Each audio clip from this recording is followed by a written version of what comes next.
I'm getting money, you see me. Stack it up to the ceiling. If you're looking for me, you know just where to find me. I'm on a pod with TC, with TC. Oh, I'm on a pod with TC, with TC. I know. Okay, good. All right. Welcome. This is Financial Literacy with TC. I am your boy TC. As always, I want to thank you guys for joining me. This podcast is centered around making sure we have Black representation when we talk about finances. And I'm just so thrilled to be able to have one of the people that I constantly communicate with and have conversations with about advancement, career goals, financial conversations, financial topics. Just before I give her introduction, I at least want to give you guys some insight on what she does. She is currently a insurance agent. She also is in commercial real estate. She's also have a vending business. She's also someone you can have educational conversations about financial literacy as she occupies that space as well, along with myself. She's a mother.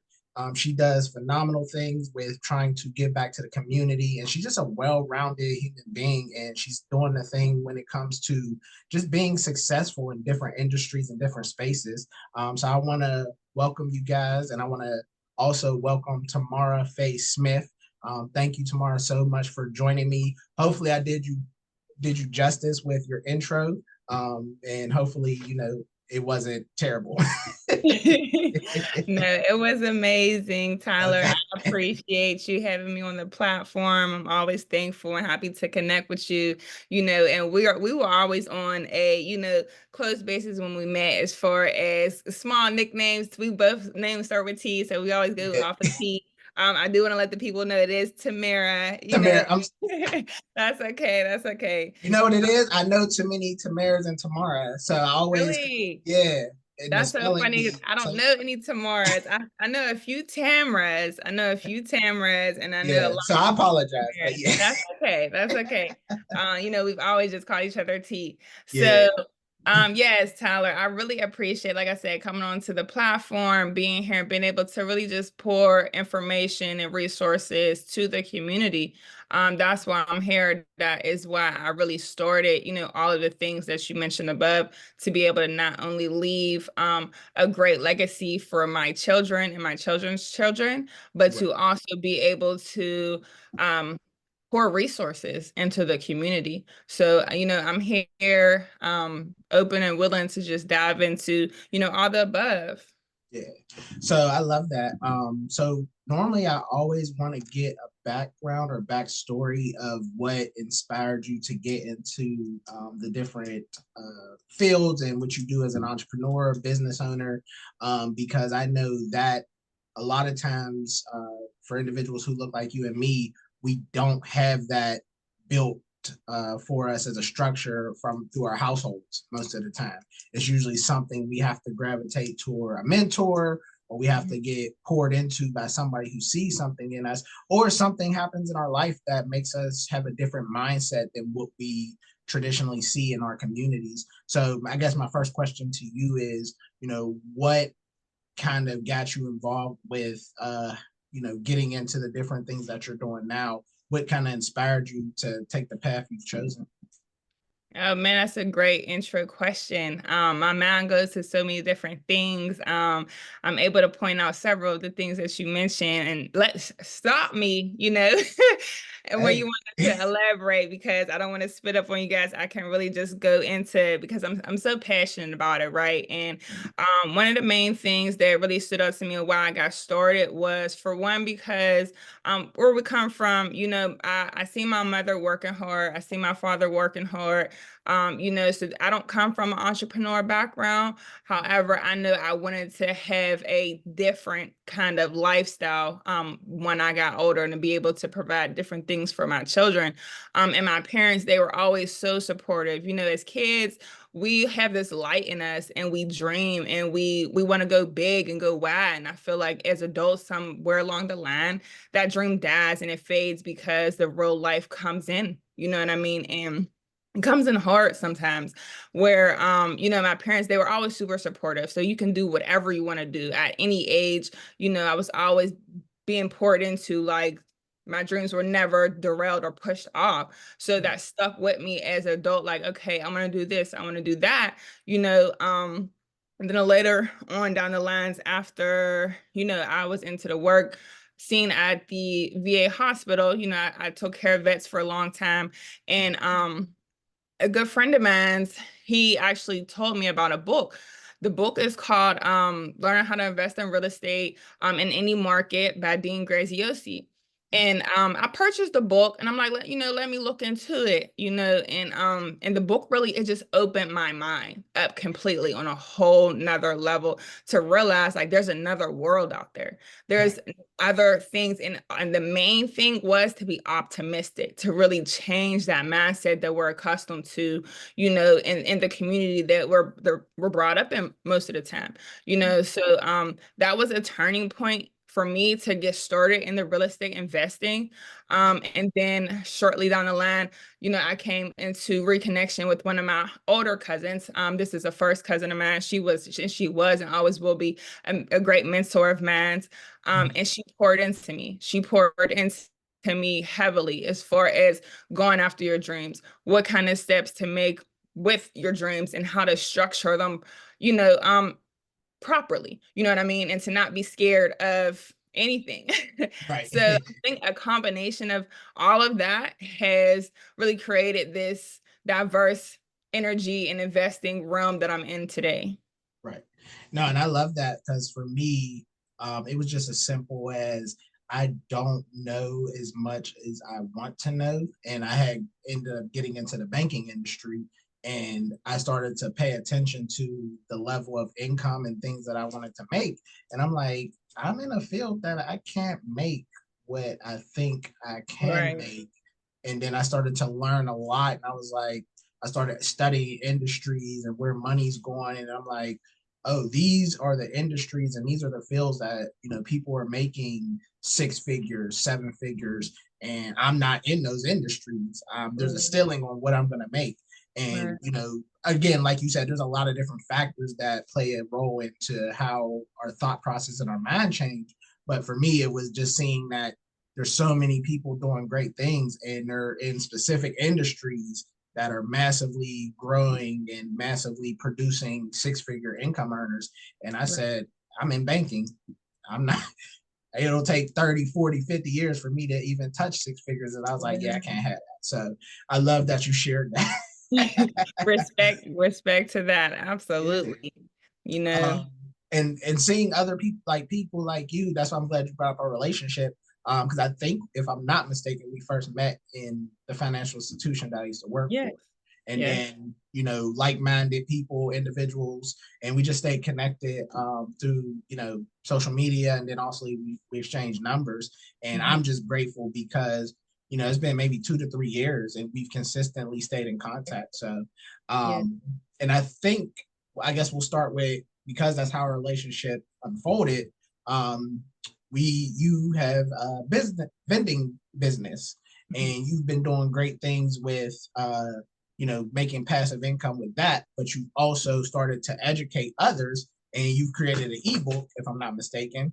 So if you just want to share how you got into that business and then also how you wanted to pour into others by creating your ebook. Yeah, absolutely. Just like you said, we met in that banking area and space because I came in to open up my, business account for my vending machine company. Yes. And, after it, we had a great connection and stayed in contact since. So, I founded my company, S&E Services, in 2020, right when COVID hit. And the basis of the thought process was like, okay, I just had my second daughter and I need to figure out how to make money from home or how to start generating passive income where I'm not trading my time for money. Right. So,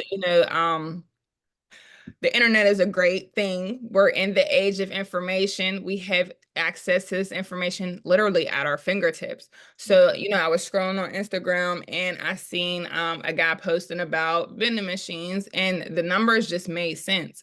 Where you can make 300% return on investment. You can double and triple your money, so what I did was I was in position to save. So I put some money aside and I was able to buy my first 2 machines, and I was Congrats. reaching. Yeah. Congratulations. Sorry. Thank you. Thank you. I was reaching out to a lot of bigger brand companies to try and, implement my machines in their locations, and they just weren't biting. I was walking into them, passing out my business cards, you're going in their suit and tie, professional pitch and everything, and they just weren't biting. So, I started thinking like, okay, let me go to my people, because I want to make sure, for one, that the dollar is generating in the community. Okay, that was first things first. And for two, I'm able to work alongside people who look like me and we can build together. So, I approached a Black business in the city of Pittsburgh, and it was really on from there. So that was really where I started just implementing myself in a community where I'm reaching out to Black-owned businesses, commercial locations. And I generated this ebook a little later down the line because I was having so many questions about, how do you get started? What do you do? Because it's an interesting line of work, and the residuals and the income can be very substantial, so I had a great mentorship, and I actually had the opportunity to have a conversation with Nehemiah Davis. For a short amount of time, my mentor brought him in on a call with me and another group of mentees, and we had a Q&A session. I was able to ask him some questions, and the first thing was, do you have a digital product? What are you good at right now? And at the time, I had my vending machine, and alongside, under my real estate company, my Airbnb. So he's like, what are you thriving most in right now? I said, well, my vending machines. I really know what I'm doing with it. He said, get your ebook then. You should have a digital product to give to the people. So I did what he told me to do. And I got that ebook up and running. And it is available now, online. No, go ahead and promote that thing, because I want to encourage people to purchase your ebook, because at the end of the day, this is all about Black representation in these spaces. So many people get their information from all these social media platforms, but it's not applicable sometimes to where they are actually living. So, for example, California, New York, Houston, Atlanta, a lot of the transactions are a lot more high scale because of the economy in those areas. So therefore, if I know somebody who, if I want to do a vending machine business, I'm gonna go to someone like you and get my information from you, because you are operating in a place in a city that I live in. So now I can start to look at the numbers and see the different analytics and the metrics that go with where I currently reside, as opposed to thinking that everything is applicable to other parts of the country when we know that's just not the case. So definitely, if you want to share how people can get access to your ebook, and I'm going to make sure I promote it and share it with people as well. So go ahead and feel free to let them know. Absolutely. No, thank you. So the book is called Starting Your Vending Machine Business, Steps A through Z.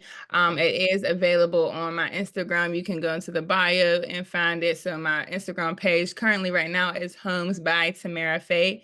And you also can go on my website. It is SNE-services.com. So, and again, it's spelled, the Instagram handle is HOMESBYTAMARAFAYE, Homes by Tamara Faye. And that's awesome, because I'm going to make sure we have all that in the description under this episode, so that way people can definitely tune in. And honestly, I'm a firm believer that, and this will lead into the next thing I want to get into, if you've built enough equity and you've built enough relationships and knowledge and education, our white counterparts, I'll just say it, they understand the value and information in their time. So they put out services and products that get them paid Right. for their knowledge and education. And I'll always remember that there's no difference between the information you're getting from Joe Smo from, the community where it doesn't look like us, but he's given game on how to be, 6-figure income earner, how to be wealthy. But for me, it's like, if we're in a space where we built that equity, we build our knowledge, and we built a product that we can sell to give people game, the same way you would go to those master classes, where you're paying, thousands of dollars to get information. Why do we put a hindrance on our people doing the same thing? And a lot of times, we might be doing it a lot cheaper than those classes, but we're giving you more transparency, we're getting you more value. And that just always rubbed me the wrong way. And then, not to get on a tangent, but I would love to be in a space to where we are actually, duplicating our success and giving other people game and letting them know, hey, you can do it. Here's the steps why, and all you got to do is, go get this ebook. So kudos to you for doing that. Thank And you. it kind of leads me into when we talk about financial literacy. One of the biggest things that I always try to give people information on is building those relationships in financial spaces. So money is something we always deal with on an everyday basis, but yet in the Black community, I see very little time spent on getting educated about the flow of money. Obviously, there's trauma and there's a lot of stuff that goes on in the Black community that prevents us from doing so. There's been systemic problems from societal standpoints that have kept us impoverished, obviously slavery and things of that nature. So I say all that to say, in a question format, what got your interest and curiosity to start being more financial literate? And then what sparked you to really pour into giving financial literacy to individuals that you deal with? Okay. Yeah. So great question again. And it goes back to the root of it again, where just seeing the generational poverty, the bad financial habits in our community being passed down generation after generation, and as I am on my journey of entrepreneurship, opening up multiple businesses, I quickly had to realize, okay, there's a reason why the statistics are how they are, where, a big percentage, what is it, like 90%, 95% of companies fail in their first 1 to 5 years, is because, for one, they don't have the financial horsepower. For two, they don't have the financial literacy, and they don't have access to the funds. Right. So my thought process was, okay, I need to get my hands on the information to get outside of that portion of people failing in business. I didn't start this business to fail. So, I was able to have the opportunity poured into my lap. Okay, this is what we're doing. This is what we can do for the community as far as financial literacy goes. And, just like you said, a lot of people, they don't want to talk about it because it's uncomfortable. But in order to really be successful, you have to get uncomfortable. You have to talk about the things that you don't know, because how else are you going to learn? How else are you going to be able to figure out and navigate your way to get to the destination? So that's really how I got into the thought process about it. And I was able to, like I said, the internet is at our fingertips. I've seen some great individuals in the city. Shout out to the Wealth Pros, Next Level Agency, because I always seen them in the city doing great things with our community. We're from the same side of town, Wilkinsburg, PA. I graduated from Woodland Hills, but I came from Wilkinsburg District into Woodland Hills. So, and I really admire the excellency that accompanied their name. And where my thought process was at was, I've always been, like I said, I learned about optimism, learned about the mentorship, learned about the mindset. And if you want to really excel and become successful, you got to surround yourself with those like-minded individuals. You got to get in those rooms. So I approached them, I see what y'all got going on. I see what y'all doing. How can I get involved? and they're like, come on into the community, let's build, you know what I mean? So after rapport was built, after we were able to sustain a nice long rapport relationship and build that trust, the opportunity was presented.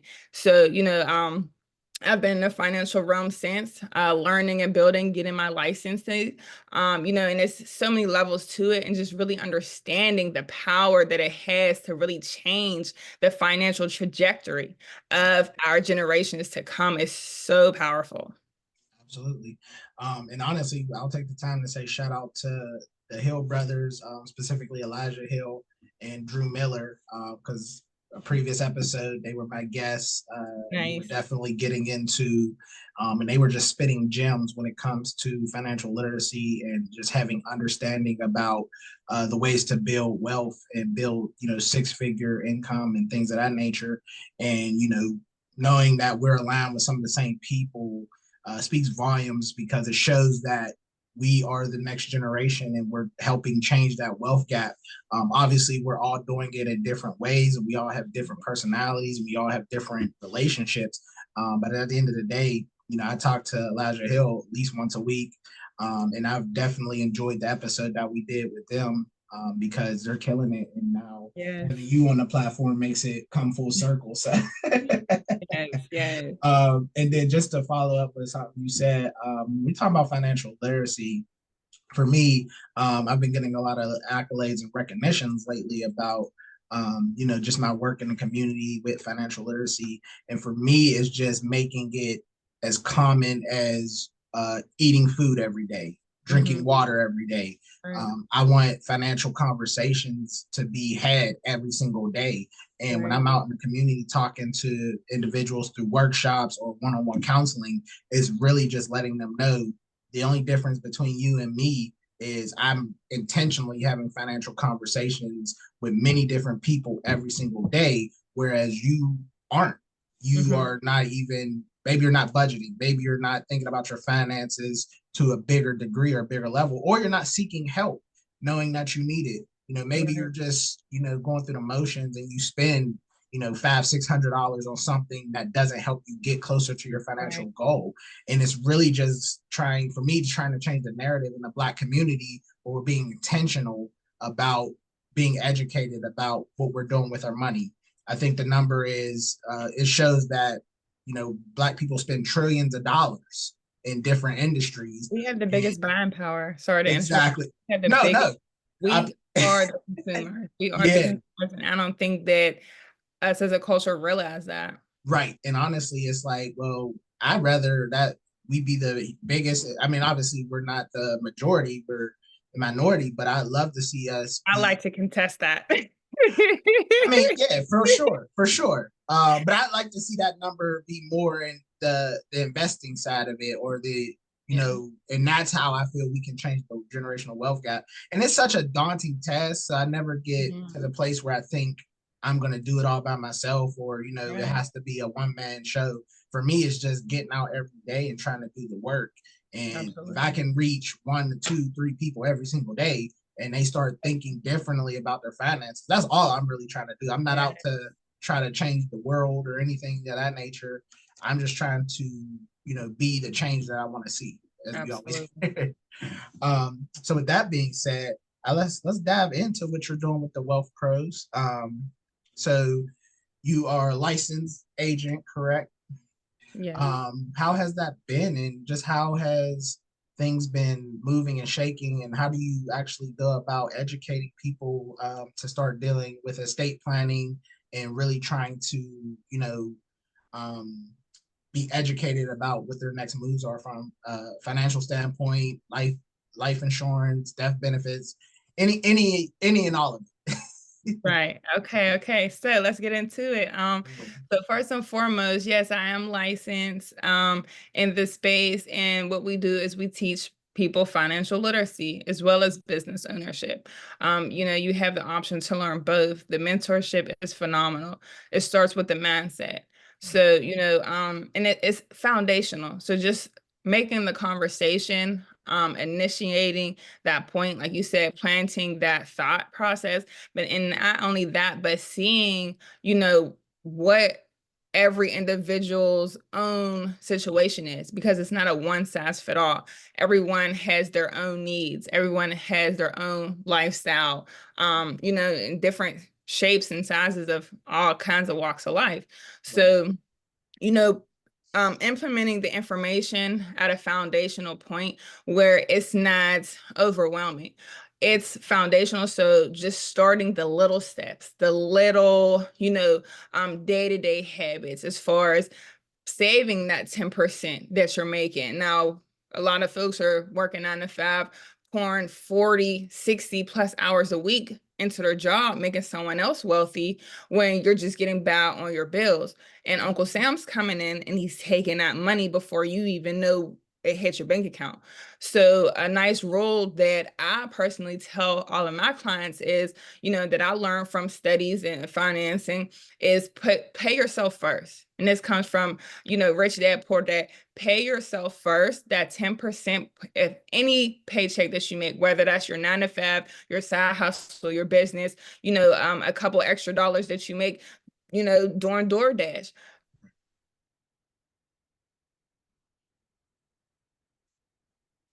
Not just a bank account, but put it in a high yield savings so you can start earning interest on that money.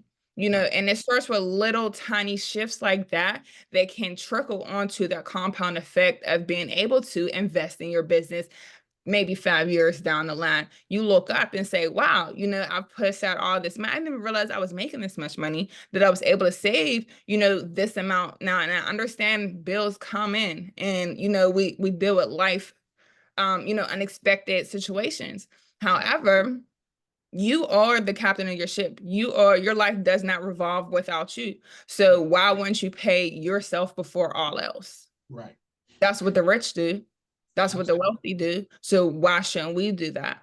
So, giving our clients or prospective clients, just information on that. There's different accounts that you can utilize high yield savings, whereas you earn a higher interest, and making them aware that, the banks, they're not at all paying us anything on our money. We're making 0.02% interest on our funds sitting in a bank account. And people don't like to talk about money because it's a sensitive topic for them. But if you're in a financial hole, that's where you need to focus at. You need to talk about, what habits, maybe you're making good money, but you're blowing it all on unnecessary things. So taking out the unnecessary subscriptions, the Hulus and the extra Netflix accounts, and, those unnecessary shopping sprees to make you feel better. Of course, sure, treat yourself, but do you have to do it every week? Right. You know what I mean? So doing those small habits will really make a huge outcome in the long run. That compound effect is something that people don't really notice. And it can work for you or it can work against you. And people have, you have your family set aside. So what are your goals? What do you want to do? Where do you see yourself? And what is your ideal retirement? Do you want to have something set aside for yourself, or do you want to work until you die? Right. And a lot of people don't think about that because, again, they're trying to survive today. But when you go into the grocery store, what do you see? You see people who should have been long done working, who has already worked their career fields in their jobs, but after retirement, they're forced to go out and get a part-time job just to make ends meet.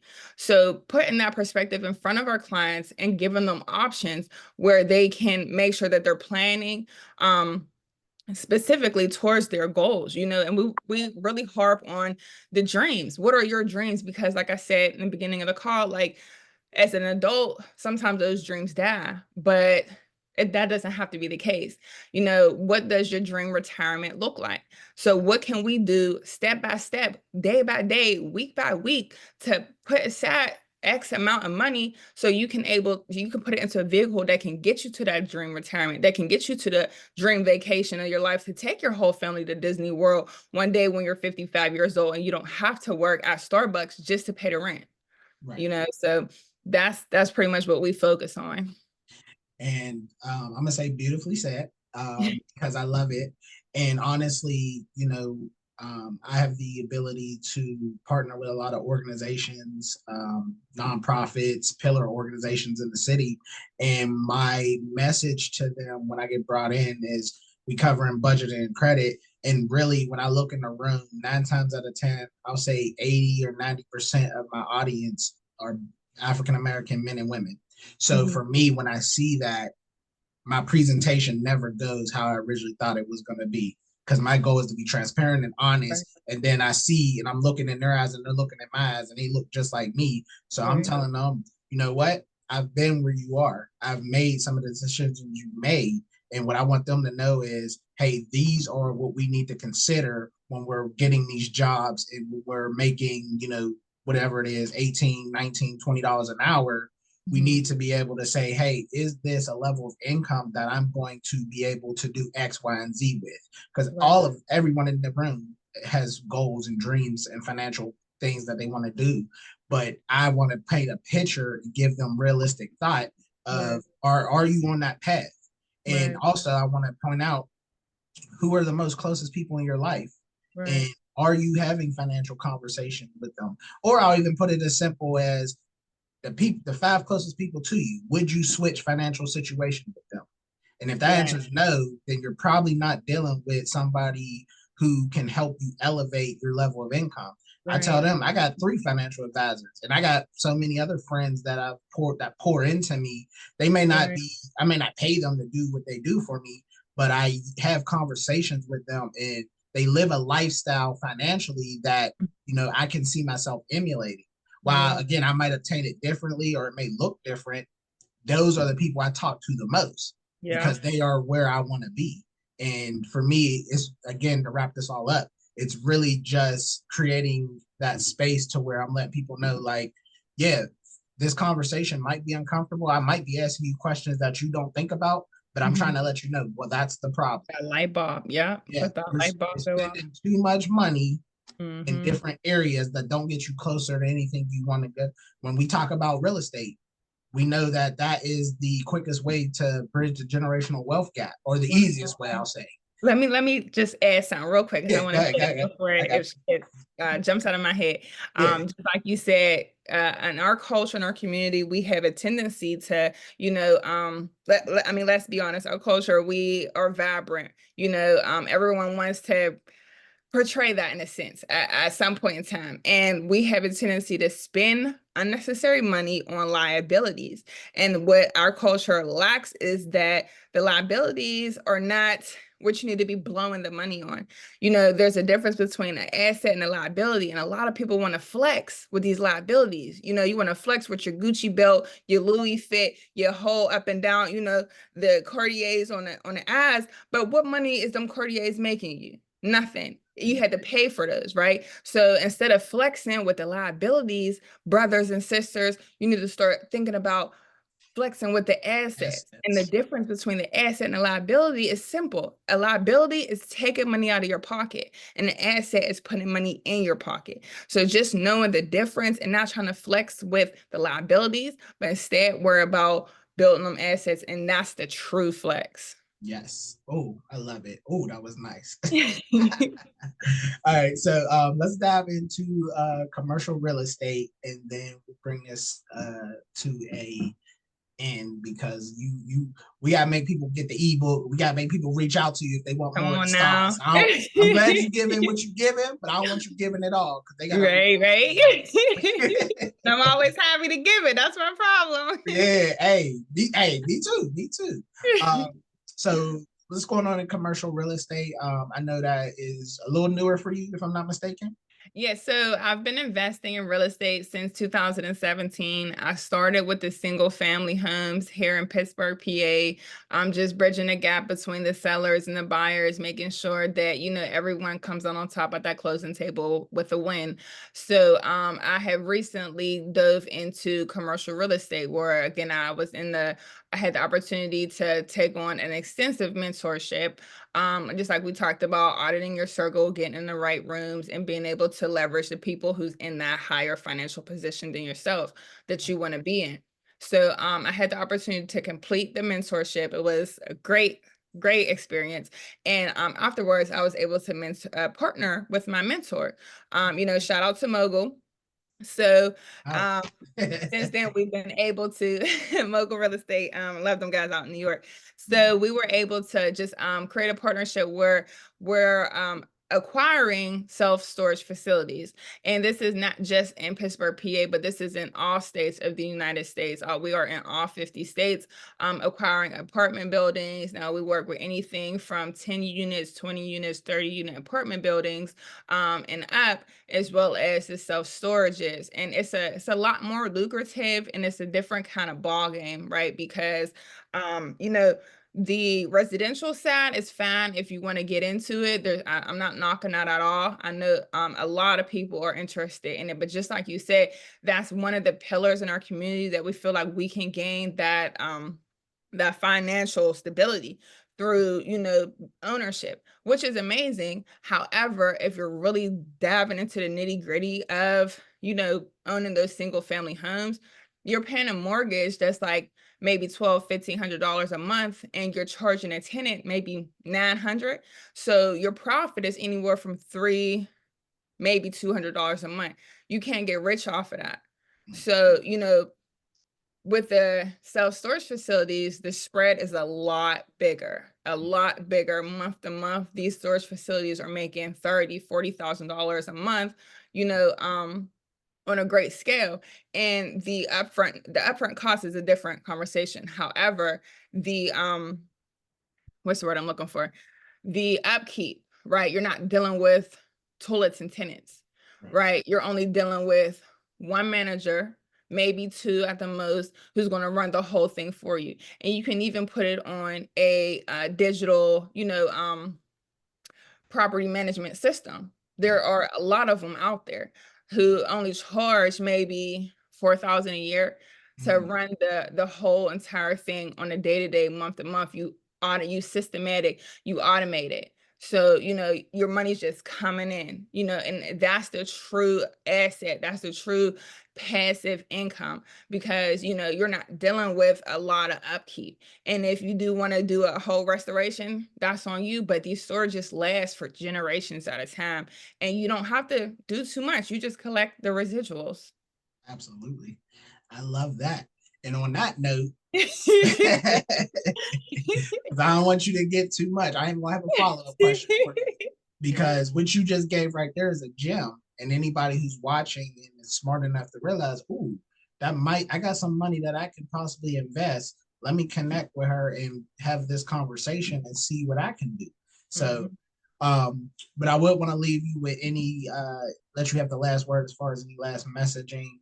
Make sure you also tell people how they can connect with you, whether it's for, your ebook. I mean, you already did that, but I guess for if they want to learn how to deal with their real estate, estate planning, I'm sorry, or if they want to get into the commercial space with you as an investor, just any platform that you want people to connect with you on.